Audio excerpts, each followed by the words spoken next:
Uwan ɗaki na Hadiza gabance maman maryance uwa ta marayu gishikin mataye tafiya da ya anti garkuwan gajiyayyu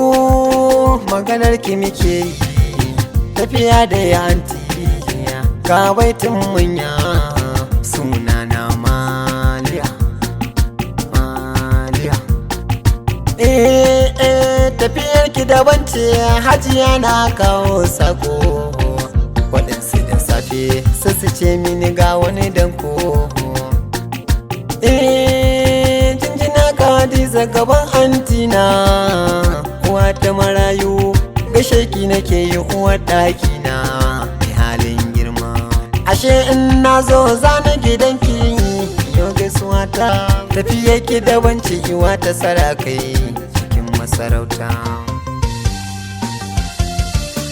Hadiza gaban in har kun gamsu ku zo ku yi kallo gidanta idan ka zo ba ruwa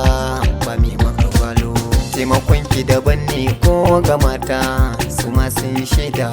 an tun miki kai ni gidanki in zauna zamtan gata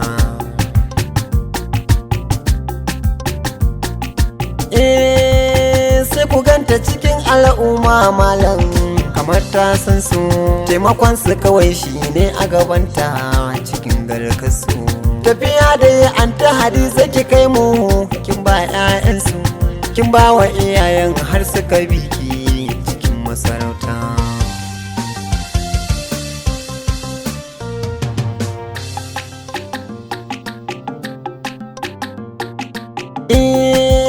to Hadiza ki ja mu uwa gun Maryam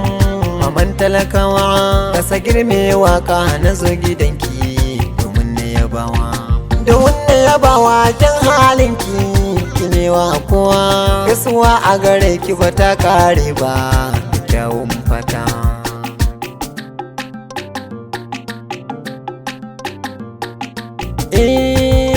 me kinki ba zan mishi oyoyo ba dan yi ganganci dan ko a gidanmu a nemi kilakin